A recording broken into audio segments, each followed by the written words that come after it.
Posons les fondations dès maintenant. L'efficacité manifestée par Christ dépendait de certains facteurs spirituels. Et il en sera ainsi avec nous.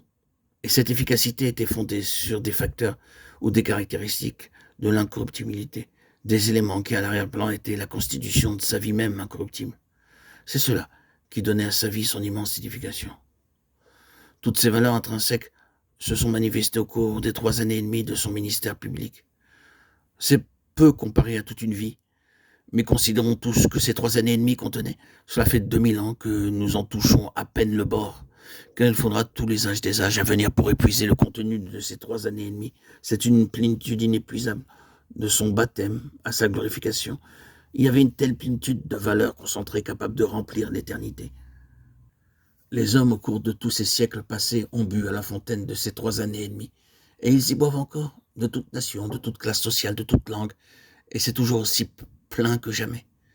Il en reste encore bien plus que tout ce qui a été pris. Combien chargées de sens étaient les valeurs de cette vie, malgré une période aussi brève. C'est un germe déconcertant pour l'univers tout entier. Comment peut-il se faire que quelque chose d'aussi grand sorte encore de quelque chose de si petit ?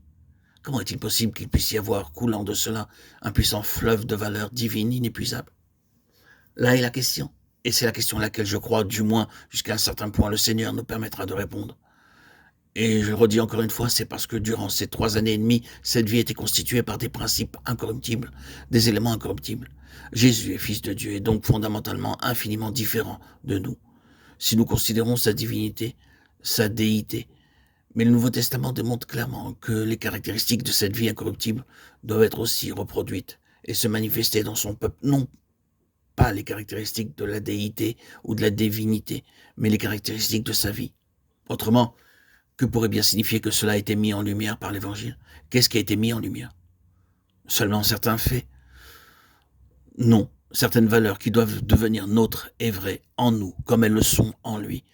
Les caractéristiques et les valeurs incorruptibles de Jésus-Christ comme le Fils de l'homme.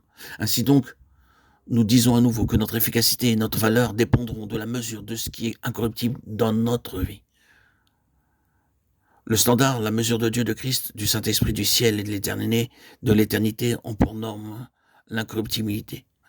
Cela signifie que tout est pesé et mesuré du point de vue divin, selon le standard céleste, selon la norme de l'éternité, selon ses caractéristiques incorruptibles. Est-ce que vous avez saisi cela ? C'est une déclaration immense, mais c'est l'affirmation de ce qui est vrai. Le ciel n'a aucun standard de valeur. Dieu n'a aucune autre norme de valeur. Le Saint-Esprit n'a aucune autre norme de valeur. L'éternité n'a aucune autre norme de valeur. Tout est pesé, mesuré par cette incorruptibilité. Le ciel prend cette attitude. Combien de tout cela réapparaîtra et demeurera dans l'éternité ? Que subsistera-t-il quand tout le reste s'en sera allé ? Qu'est-ce qui sera trouvé finalement comme étant glorifié ?